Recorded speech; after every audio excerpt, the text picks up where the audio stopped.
What's up, guys? Timisupercrash here. I just wanted to do a video today regarding some of the RC field stands that you see in some of my videos. I had a couple people inquiring on where do I get the stands or how do I build them, and I actually need to build a stand today because we have a very special vehicle coming and I need a stand for it. So I figured there's no better time than to walk you through my build process and explain some of the features that I built into these stands and show you how I build them. So basically, a little while back, I was looking for a stand with the features that I wanted. There was a couple online that came pretty close.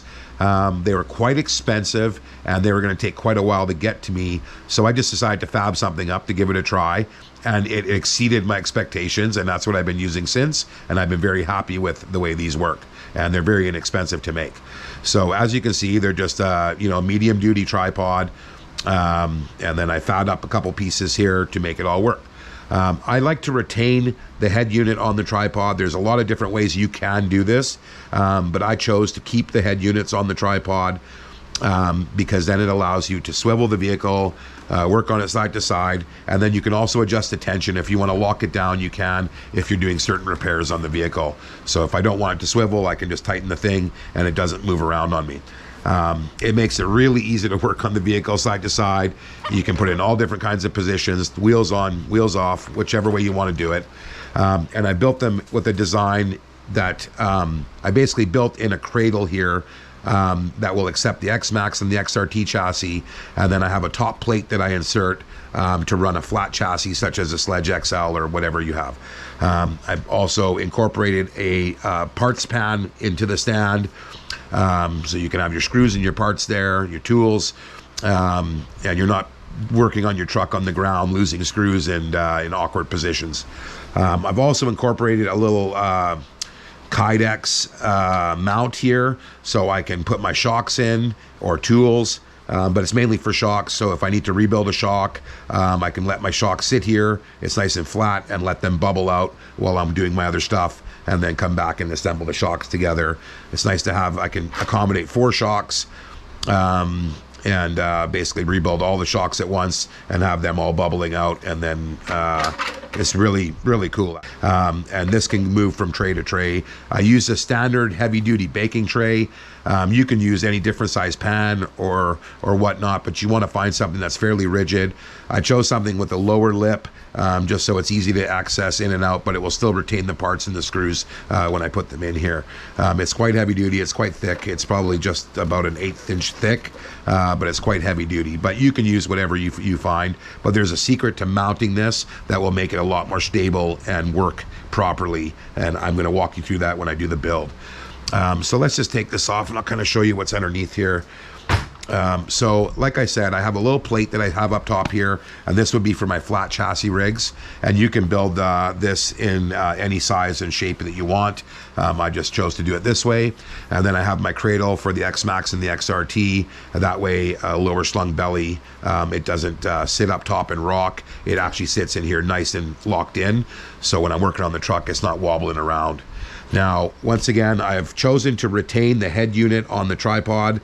Now, this is going to be the most important thing that you're looking for. You want something that's really stable for the head unit if you're going to retain the head unit. You don't want something that's going to wobble around too much. So you want to make sure that you get, the heavier duty tripod you can find is honestly going to be the better unit. So you can get away with a light tripod for like a 1/10 scale or whatnot, but as soon as you go to 1/8 scale and bigger, you're going to want something that's medium to heavy duty with a nice strong head unit. And I'll show you some of the features on the one that we're actually going to be working on for what to look for. So let's just get into that. And I'll also show you the stand, the heavy duty one I have over there. So what I found is the Velbon ones, the Velbon tripods work really well. And once again, you want to get one of their heavier duty models. This is a medium duty stand, but it's got a really nice rigid head unit on it. So it's going to work well for what we're doing today, I think. The stand that you see in most of my videos that the XRT is sitting on, that is one of their heavy duty stands, and I absolutely love that one. If you can find a heavy duty unit like that, it will work awesome. This is also going to work really well. And you can make your cradle, so you can choose to make a cradle like I have done with the X-Max, for the X-Max and the XRT, or you can just make a flat tray. But if you want to have both, you can do it the way I've done it. Now I've done it so these clip on and off just like a, oopsies. You can do it so they can clip on and off just like a regular camera mount would. Now this is going to be the most important interface for your stand. If you're keeping this, you want this piece to be pretty solid. This one is actually not that great, but I only use this tripod in the shop, and it does wobble around a bit. It hasn't broken, and I've reefed on it pretty good.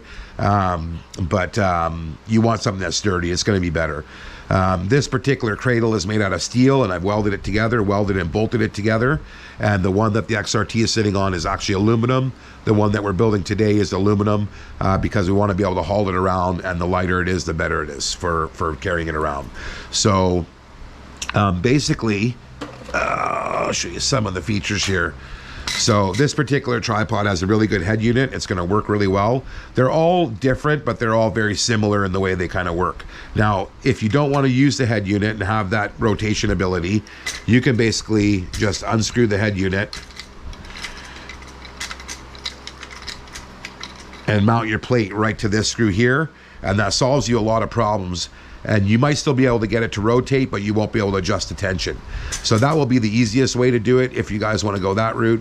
You're going to have to put a longer screw in probably with a washer and a nut, and then just put your flat cradle right on here, or whichever way you're going to do it, right on top of there.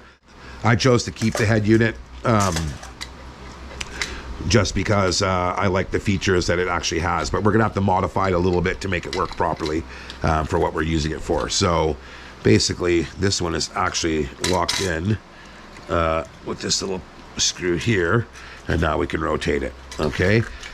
So the part you're gonna have to adjust the most if you're gonna use a head unit is basically you're gonna not want it to rotate like this. It'll be cool if you have a store and you wanna have it on a stand in the store, because then you can display it at a different angle, but this is gonna be a pain in the ass in the field to work on because it's gonna rock and it's gonna be a pain in the butt.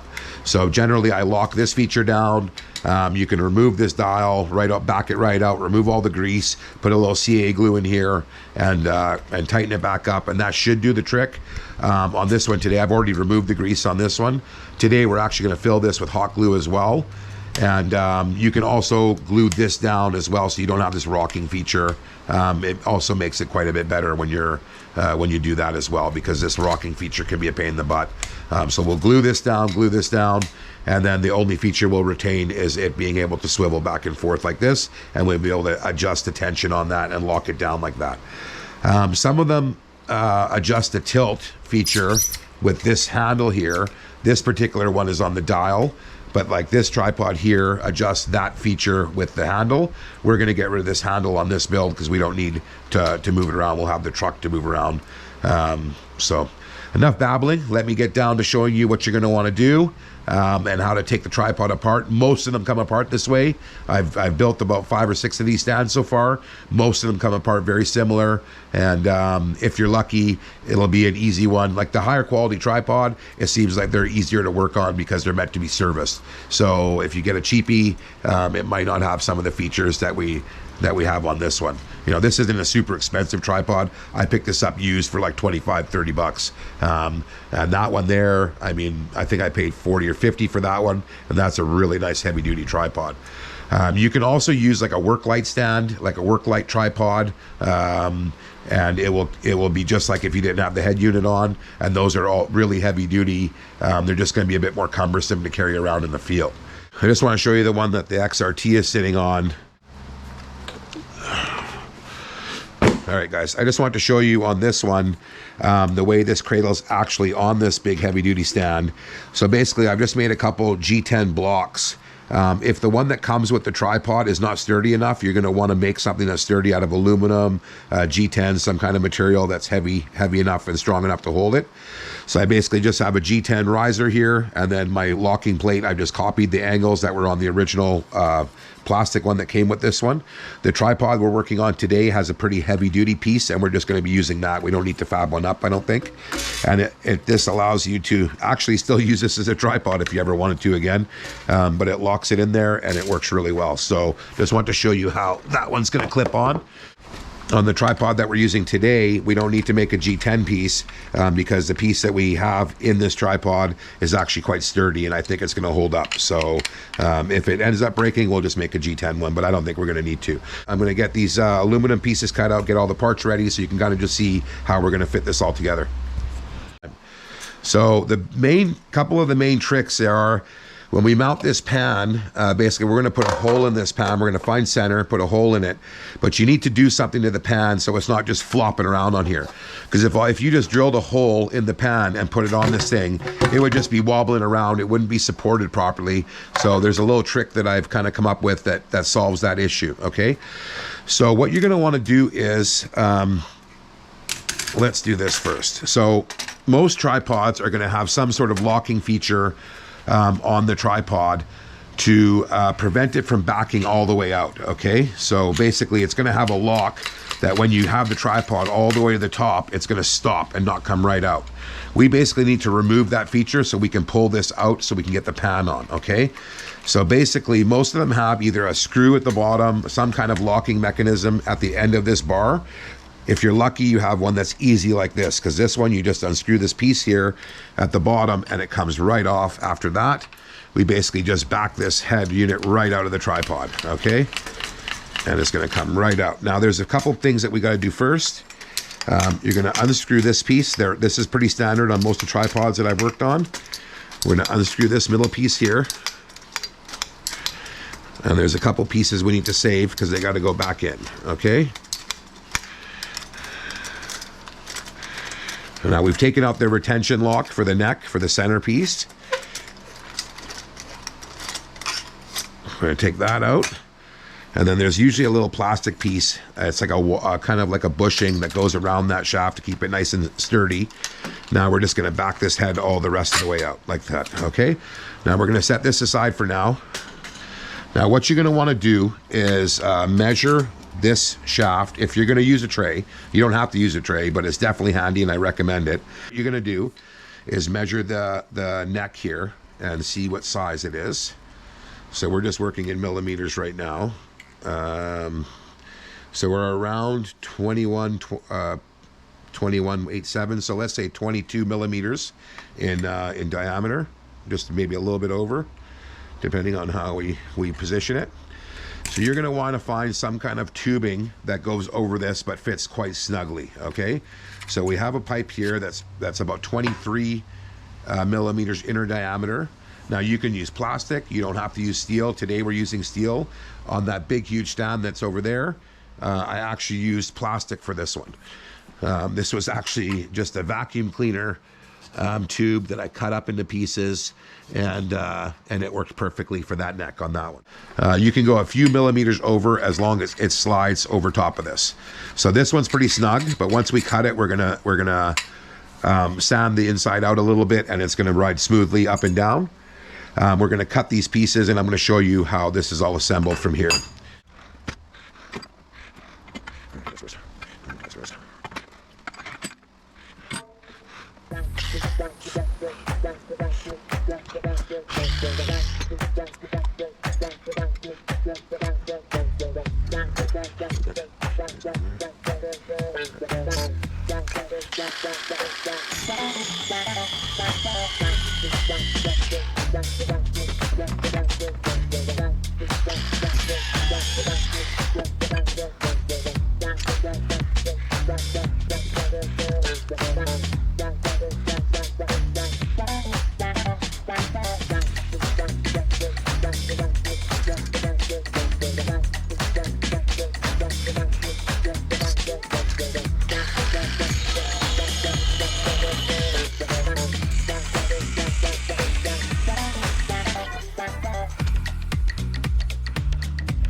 So this step right here, now just turn off these wheels. They're going to sit across around 3 of them. You're going to find this there. Now this is not always critical. This is a little more automatic. And give you this up here. Now you can choose to go together. This allows you to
Okay, guys, we're just about ready to mount the pan.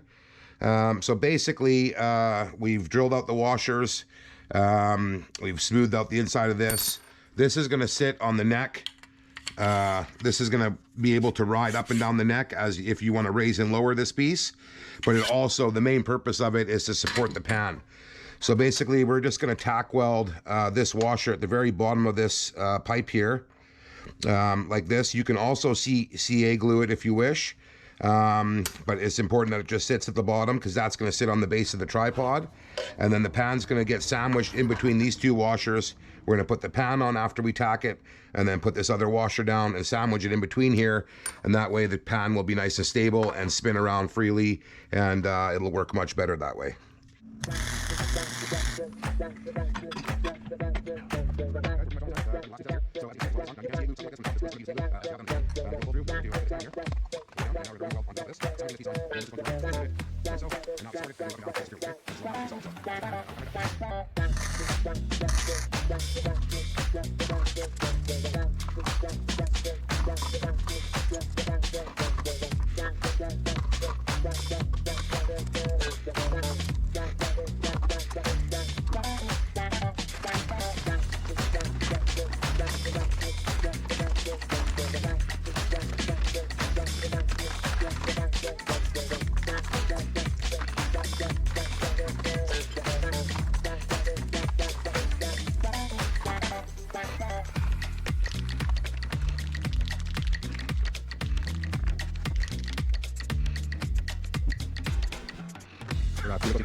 Alright guys, the paint is dry on the cradle. It's the last step, and we're pretty much done. So let's get this thing mounted up and get this project wrapped up.